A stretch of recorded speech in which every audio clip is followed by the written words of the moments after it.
El presidente Javier Milei hizo una convocatoria, en realidad una para dentro de casi 3 meses, que es al 25 de mayo, para que le firmen 10 puntos que son prácticamente los puntos que en la década del 90 impuso lo que se denominaba el Consenso de Washington. Básicamente, ajuste, desregulación, liberalización para cualquier tipo de inversión extranjera. No hay mucha diferencia entre lo que se pedía en los 90 y ahora. Pero además, dice que quiere llegar al 25 de mayo con la ley Ómnibus Ramal Miseria aprobada. O sea, una convocatoria lejos con una extorsión en el medio. Los convocó para esta semana a los gobernadores a una reunión en la Casa de Gobierno para empezar a trabajar en eso. Si me votan esa ley que fracasó en el Congreso, les voy a dar, según las propias palabras del comunicado de la Oficina Presidencial, un alivio fiscal.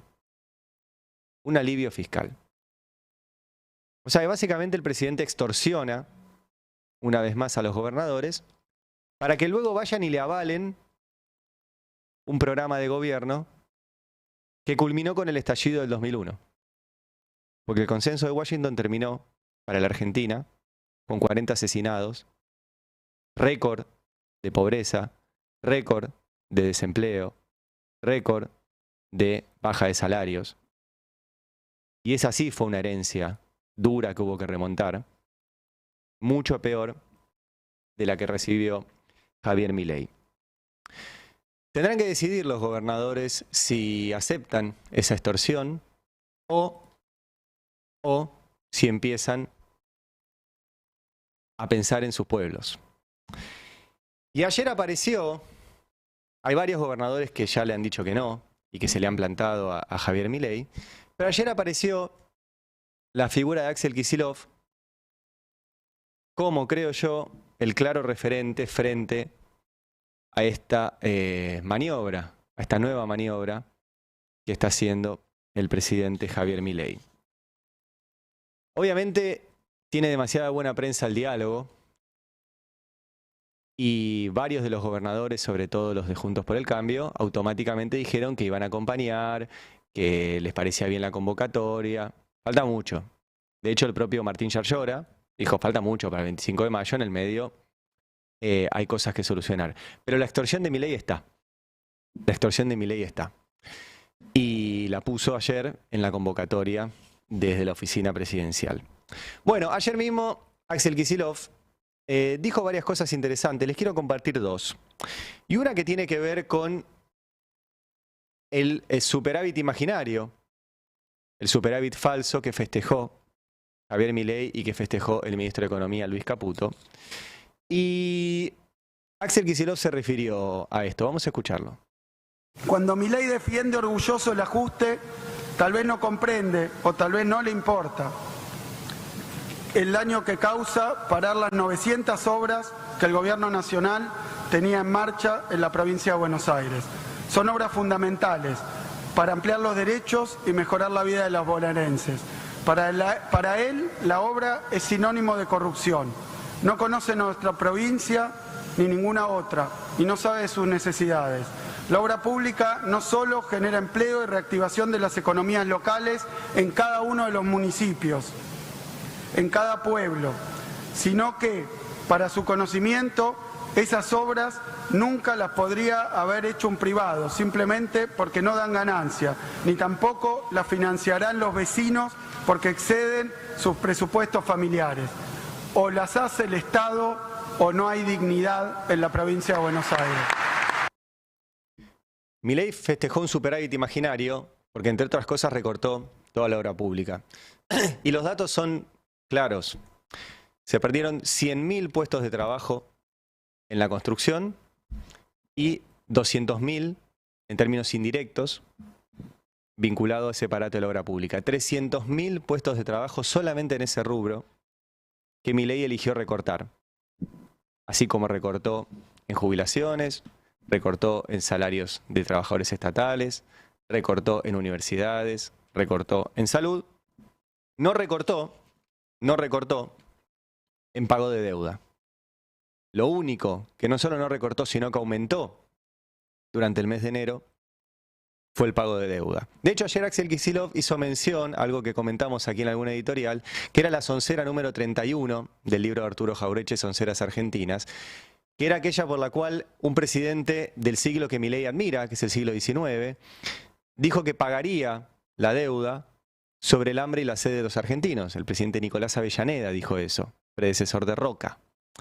Y Kicillof no solo recordó eso, sino que volvió a hablar en otro pasaje, no solo de este déficit imaginario, de este déficit cero imaginario de Milei, sino de cuáles son las consecuencias de eso. Vamos a escucharlo.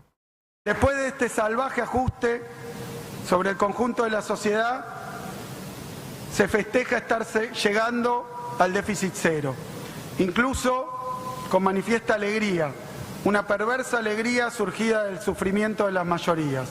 Lo que llama equilibrio es en realidad una sociedad cada vez más desequilibrada. ¿Qué clase de equilibrio puede experimentar una persona a la que de golpe le quitan el trabajo o un tercio de sus ingresos? ¿De qué equilibrio habla el presidente cuando miles de familias tienen que cambiar a los chicos de colegio, cuando hay pacientes cuyos tratamientos se interrumpen, cuando caen los sueldos y crecen las dificultades de los jubilados para acceder a los medicamentos, cuando hay tantas obras paradas, cuando cae el salario, cuando cierran los comercios? ¿A eso llaman equilibrio? Ese supuesto éxito equivale a equilibrar la economía de una familia cortando la comida de los chicos y los medicamentos de los abuelos. Eso no es equilibrio, es una masacre social. Una masacre social. Así la definió Axel Kicillof a lo que está generando el presidente Javier Milei con sus decisiones. Y vuelvo al pacto de 10 puntos que planteó Javier Milei, que quiere que los gobernadores le firmen, le avalen el próximo 25 de mayo, pero que en el medio los extorsiona diciéndoles: me aprueban la ley Ómnibus Ramal Miseria, o si no, no hay ninguna discusión.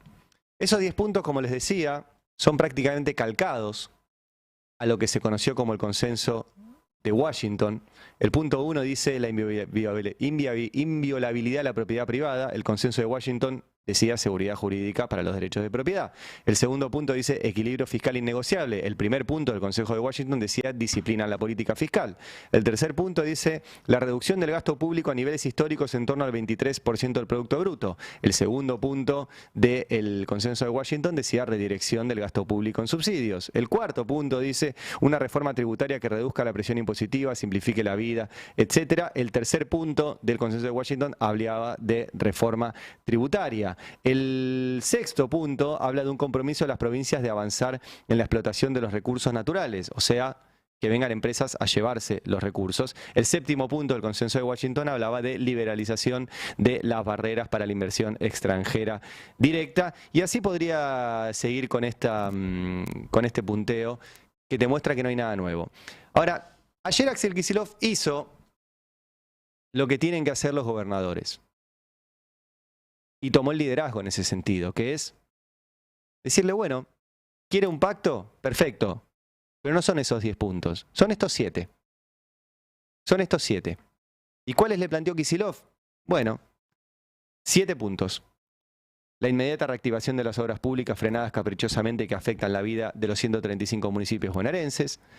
Punto 2, el respeto al federalismo y la inmediata reposición de los fondos vengativamente birlados a las provincias.